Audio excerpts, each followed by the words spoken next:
distinguished guests, I have the great privilege of having my first audience with His Holiness the Dalai Lama in Lhasa in the early 1940s.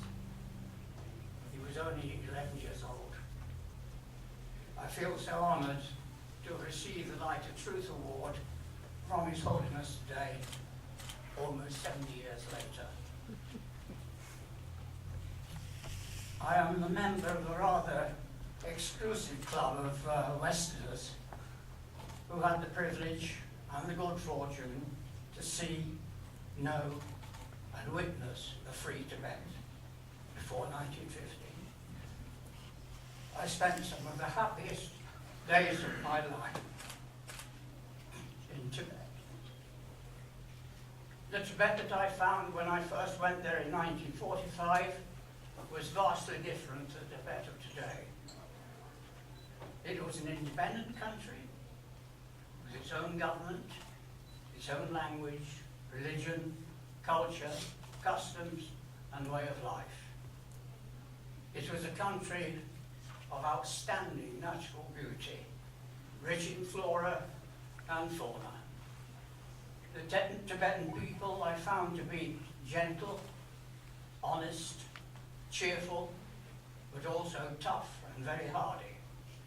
Many looked and were poor, but destitution was rare. Starvation was unknown.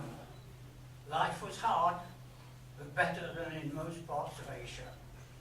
There was indeed much, much happiness.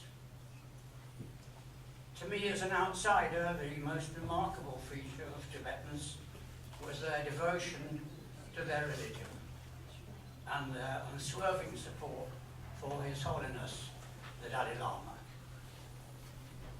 Another striking feature was their remarkable self-reliance, both in material and the spiritual sense. Tibet valued its self-imposed isolation and independence. Its simple wish was to be left alone to run its own affairs in the way that it thought best.